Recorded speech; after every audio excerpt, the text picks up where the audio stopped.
Welcome to the Profitable NDIS Provider Podcast, where we're joined by your hosts, Tania Gomez and Paul Bryan. In each episode, we'll be sharing valuable insights and tips to help you turn your NDIS business into a profitable venture. So whether you're just starting out or looking to take your business to the next level, you've come to the right place. Let's stop surviving and start thriving. Welcome to the Profitable NDIS Provider Podcast. My name is Paul and I'm here with my awesome co-host, Tania. How are you doing today, Tania? I'm really well, Paul. How are you? Very good, thank you. And today we are joined by Brendon Woolf, who is here to have a fantastic conversation with us. Last episode, we had a brilliant conversation. We're going to dive into some cool stuff today. But how are you doing today, Brendon? Doing good, thank you, Paul. And again, thank you for letting me be a part of this amazing podcast. It's really good to be back. It's been a while since I've done a podcast with you guys, but it's good to be back, and I'm looking forward to deep diving into this ever-changing NDIS space. Yeah, absolutely.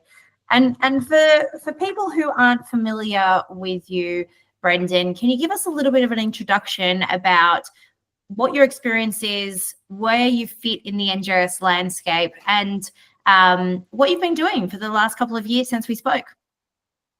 Yeah, sure. So, for those of you who don't know me, I'm Brendon. I'm an NDIS participant. I've got 40 years lived disability experience, and I guess where I fall into this NDIS realm is my passion for SDA and participants having their choice to live where they want to live and who they want to live with. What have I been doing over the past couple of years? Well, I've been recently I worked for an SDA provider. I have since left that role, but before that I was working with the Housing Hub as part of their lived experience team for 3.5 years.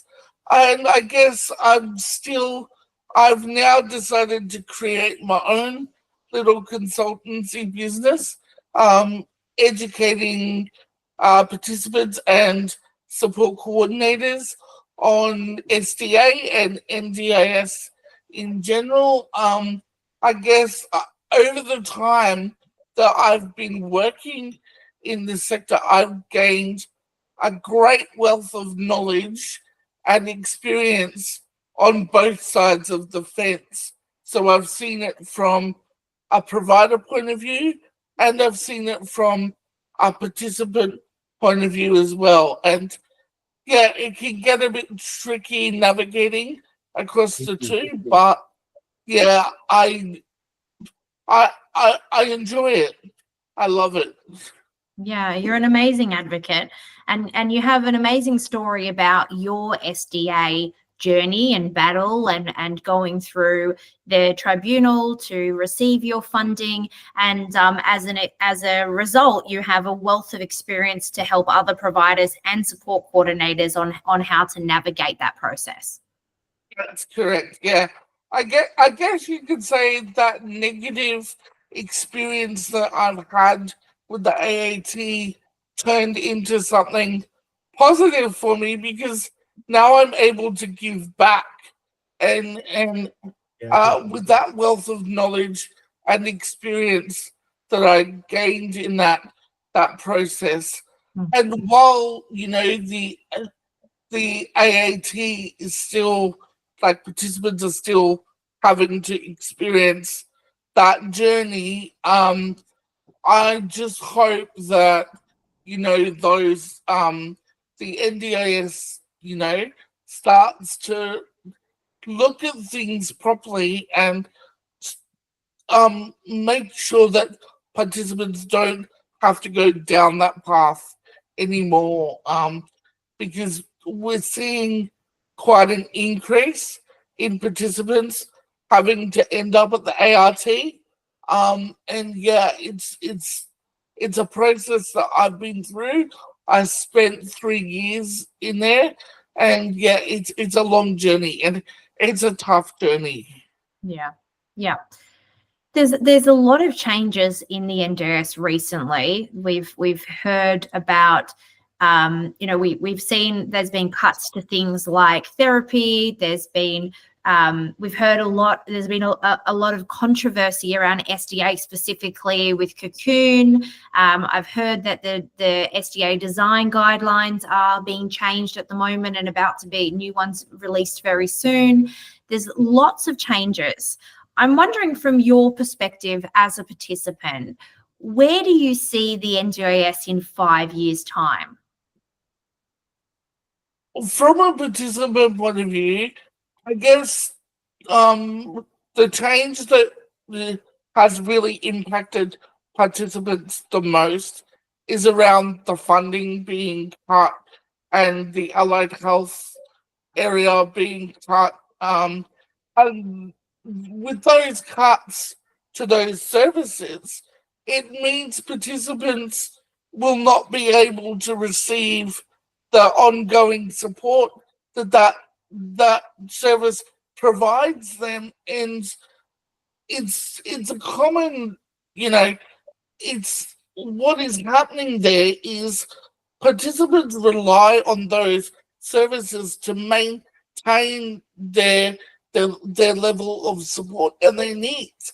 If their needs, if their support drops, it means that, let's say, for example, a participant with high complexity needs has, let's say physio 3 times a week, and that drops to 1 day a week, that could digress the participants' progress in their support. So what is actually happening to participants is they're not improving, they're digressing. The NDIS is supposed to be about improving participants' lives, not making it so much harder. And I think too, also, they've introduced funding periods into participants' plans. Now, I understand that participants need to be able to budget and manage their funding better, but if you have a participant that has complex needs, sometimes they might need a little bit of extra support on certain days rather than every day, and sometimes they may need to use a little bit more funding than what they usually do. So that flexibility has been taken away, and that choice and control that is so fundamental in the NDIS is being limited to participants. Choice and control is paramount to anything to do with the NDIS. That's one of the fundamental pillars of the scheme. Yeah, so I mean, we look at all the changes that have happened over the last little while, and there's providers talking about how it affects them, and we've got the brilliant petition going out for to about the changes that have happened around that sort of stuff. Yep. I can only imagine how that sort of flows down. We hear a lot from providers. What's your take on the current things that are happening right now? I think participants, they're tired, they're exhausted, they're angry, and they're not being heard. They're not being heard. They're not being listened to. This is a scheme that is designed to support us as participants. We are supposed to be the fundamental center focus piece of this scheme, and we're being treated like dollar amounts, like this whole value for money thing. You can't put a price on someone with a disability's life. This is what happens when you've got a scheme that is run and designed with very limited or minimal participant input in place. I mean, let's look at the SDA design standards for a start. We know the current ones they're not cutting the mustard for participants. We're seeing an increase in participants relocating properties. Well, because they're not built in the right locations for a start. The homes don't meet their needs. They haven't been consulted. And if you're going to get along in this ever-changing sector, you need participants not to just, be the face of something. You actually need their involvement and let them lead and show you what they need from a provider. That's why participants are so angry and frustrated. And it's not just participants as well, it's family members of those participants, because if they can't advocate for themselves, who's there to advocate for them? We're seeing we've got a decrease in advocacy services too, but we have a huge demand. There's a huge demand for advocacy, but there's not enough advocates out there doing this role. So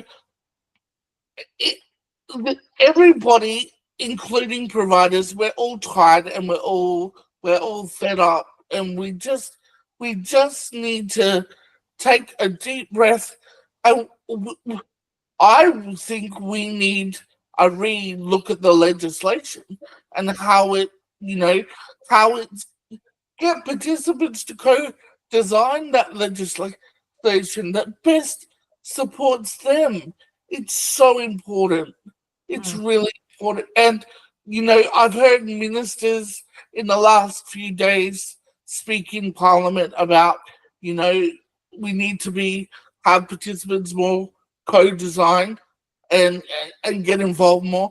But I'm sorry, participants have been hearing that for a very long time, and actions speak louder than words. Yeah.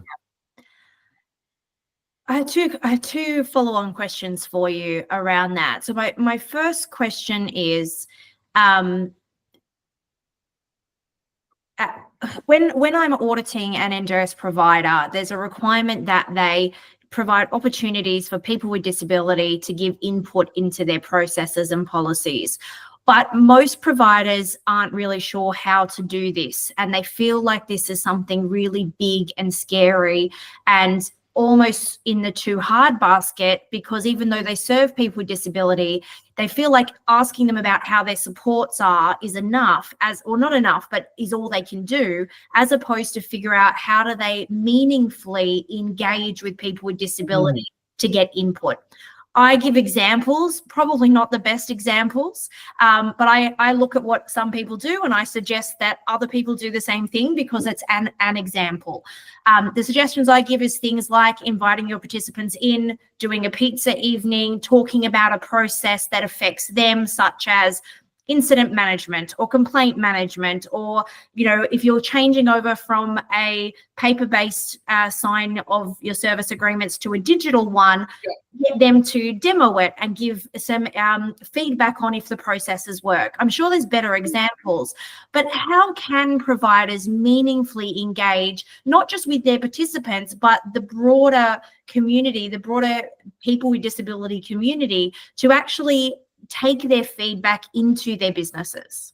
Look, I agree with you. I think things like open nights or open days, evenly, have your business open, have specific days where you set aside, let everyone come in and you can have sessions about co-designing disability policy or stuff like that. Like, anything that will get everyone in the door to talk should be open and on the table. And it's about thinking outside the box as well.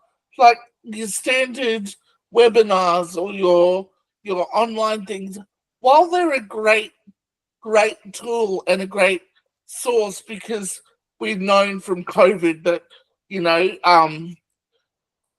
things like Teams and Google Meet and stuff like that are available, but have something like something central where everybody can come along, even if you chucked a free barbecue or something on for everybody involved, get together, collaborate together. That's a key word in the NDIS. Collaboration. We all need to collaborate. We all need to work together to make a provider successful. That's so important. It's bigger than anything. If we don't collaborate well, we can't provide a great service to participants. And I think having, and you need to get management really involved in this sector, like management of providers. Because what we're seeing is some providers are really good at the floor shop, and then you've got all your people working for you, deliver, but there's not much involvement coming from management. There's not much support from management. So it's really important that management needs to be a big part of this from a provider point of view. And you wrote a post recently on LinkedIn about token participant hiring, and that you felt that in previous roles that you have had, that you were hired because you were used, your words were something like a marketing tool, as opposed to actually being given the opportunity to input your ideas into the business. Can you talk a little bit about how providers can avoid making people with disability who they're co-designing with or inviting to give feedback on, make them feel not tokenistic and actually part of the process? Well, I think part of the problem is a lot of providers don't employ people with disabilities to their skill sets. Skill set is really important in this space, and if you're employing a person with a disability, you've got to make sure they're paid correctly for the work that they've done. It's as simple as that. There are laws around that, and also making if your participant or whoever you're employing with a disability has got the experience and the knowledge and understands, because we understand the disability sector than anybody else that doesn't have a disability. I think sometimes I think the disability is people who don't have a disability is the disability. They don't understand it. Your participants and people with disabilities are the gold standard of this sector. They know it better than anybody else, and you should treat them like royalty, because at the end of the day, they are the biggest tool in your tool belt that you've got. And you've got to look after that tool and maintain that tool and keep that tool like happy, that they're enjoying what they do. You know, you can't just employ somebody just because they look like they're in a wheelchair, they're in a wheelchair. You know, it doesn't work, and it's actually degrading to a person with a disability. It's not fair, and it's really it's disgusting that we see providers do this, and it needs to be stamped out. And I honestly think that there needs to be something written in the act that prevents providers for employing participants just to be the face of their company. There needs to be some kind of breach rule or something, because it goes against everything the NDIS stands for. This is about empowering and improving the lives of people with a disability. And I can tell you, I've lived with mine for 40 years, and there is no one better that understands disability than someone with a disability. I love what you said there. Like, the disability in this space is not having the disability, because then you just don't have the context and actually understand.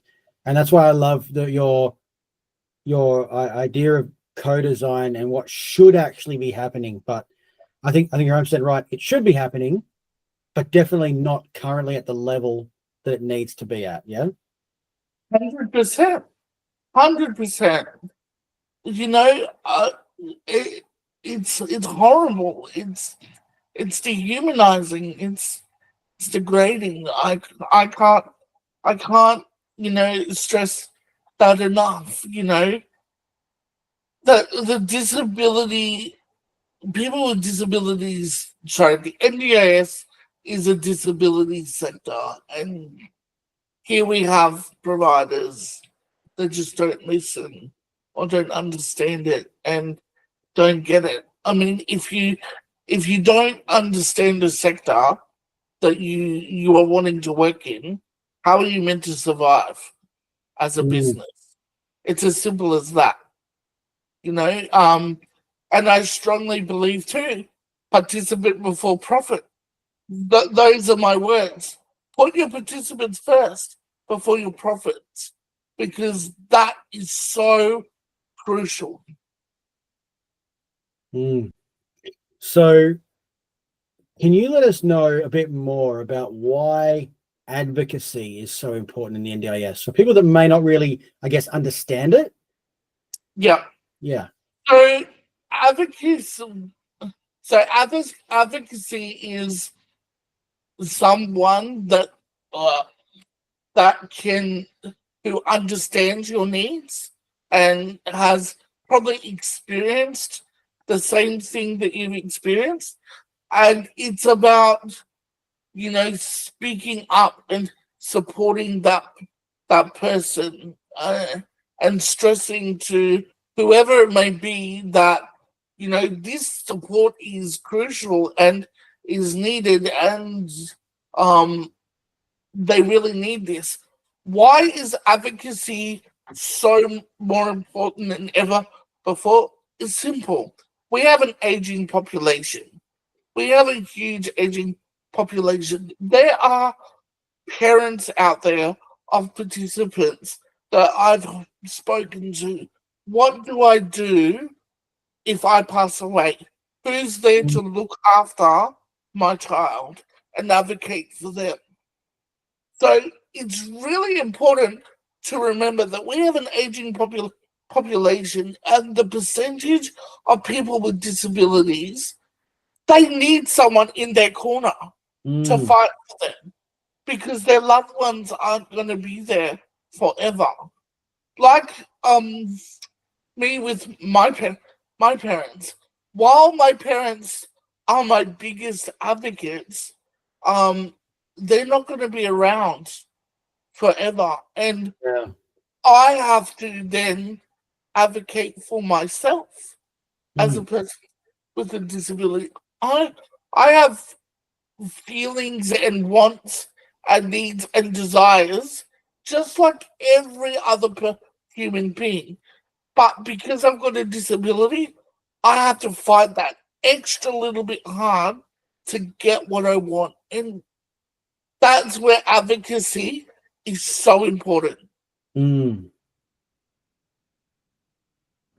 Yeah, it's a really important topic.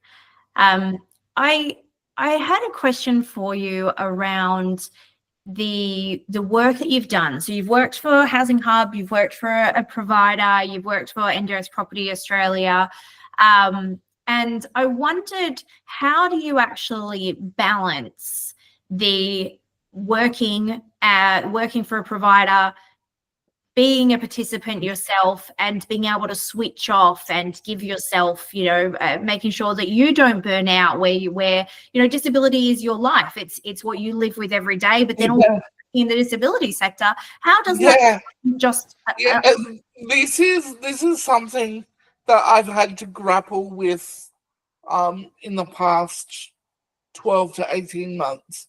I'm working full time with a provider, and while I was doing that, I was also managing my own support, and my own NDIS stuff to that.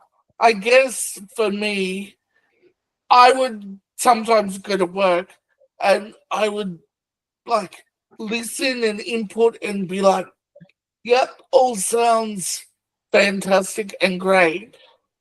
But then it would be like, I'd be a little bit jealous of them because at 5 o'clock they could switch off from NDIS mode. So it was like I had to flick straight over to participant mode.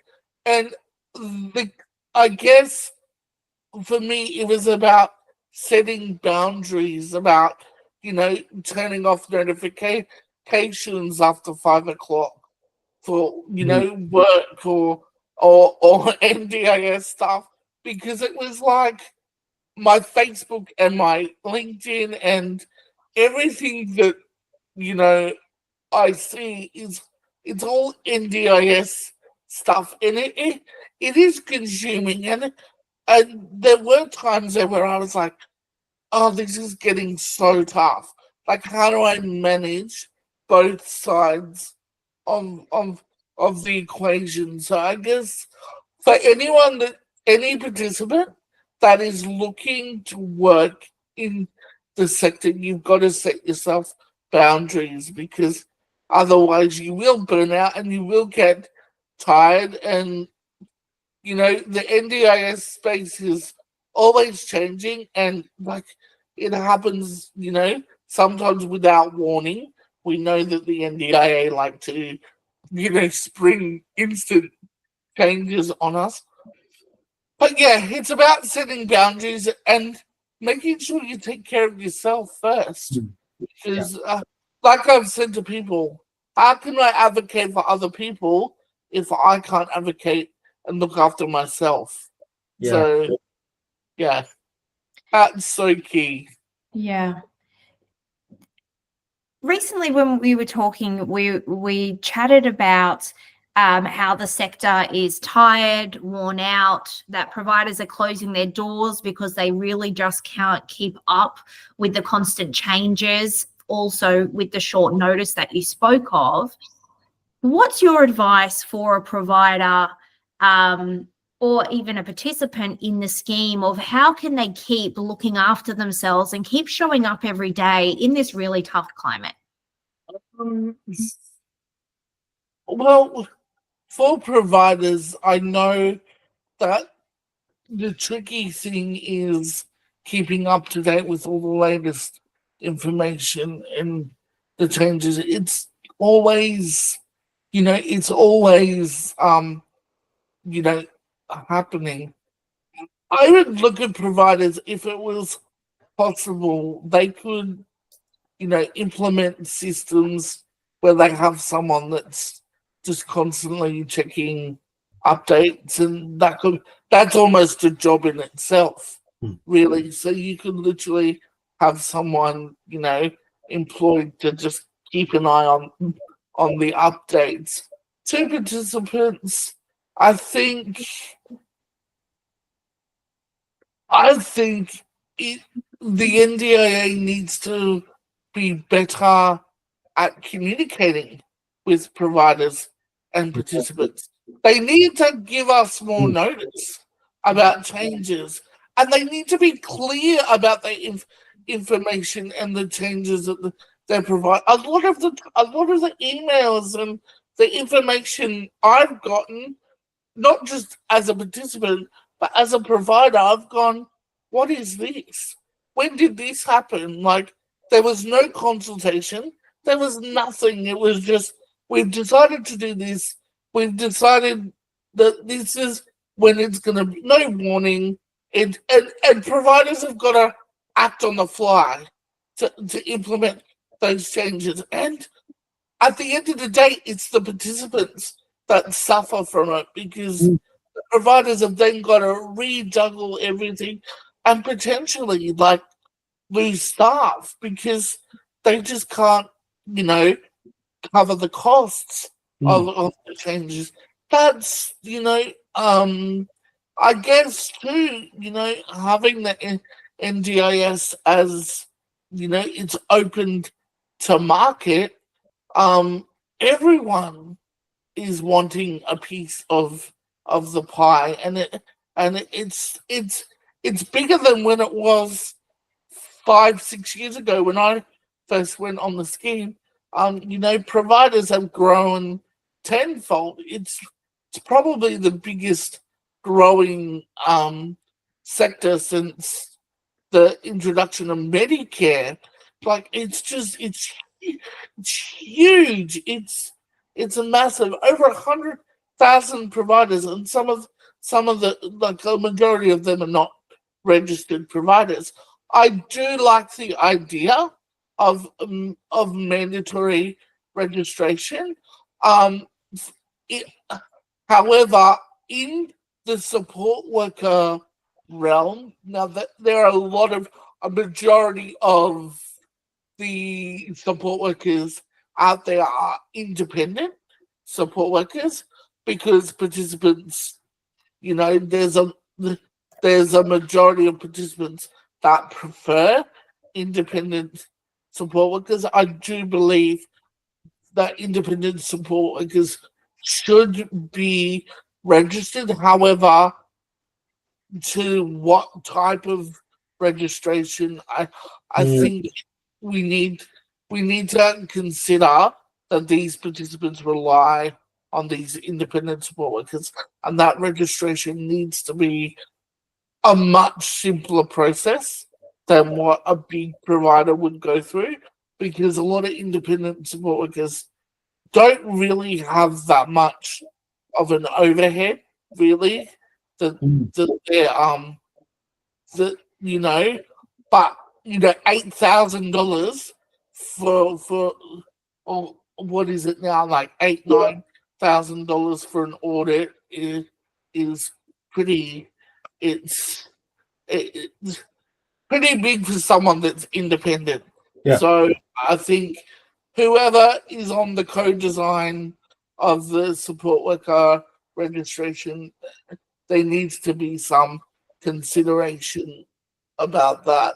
I think too, I think that there needs to be a lot more open communication from the NDIA. Absolutely. And I think whoever takes over as the new CEO of the NDIA, I believe it should be someone with a disability. I've always believed that. I think if you're going to run an agency and a scheme, you should have disability involved in that, because it's important. It's important. Yeah. Well, thank you so much for joining us today, Brendon. If someone does want to reach out and contact you about the work you're doing, how would they do that? So they can email me at livedSDAconsultancy.com. Lived SDA consultancy at outlook.com. And they can email me. I don't have a work phone as yet. I don't want to get my personal phone bombarded with calls, but lived SDA consultancy at outlook.com. They can email me. I'm looking forward to coming to the SIL Summit on the Gold Coast on the 24th and 5th of September. I'm looking forward to that. So I will see you guys there. I'm looking forward to it. Hey, thank you so much for joining us today. That's the end of our episode. If you'd love to, reach out to Brendon, but join us next fortnight for our next episode, where we're going to dive into some more amazing information for providers and participants in the NDIS space. Thank you so much, Brendon, for joining us today. Thank you. Thanks for tuning in to another episode of the Profitable NDIS Provider Podcast with Tania Gomez and Paul Bryan. We hope you found today's episode informative and valuable. If you enjoyed the show, please don't forget to subscribe, leave us a rating, and share it with others who could benefit from our insights. Until next time, keep thriving.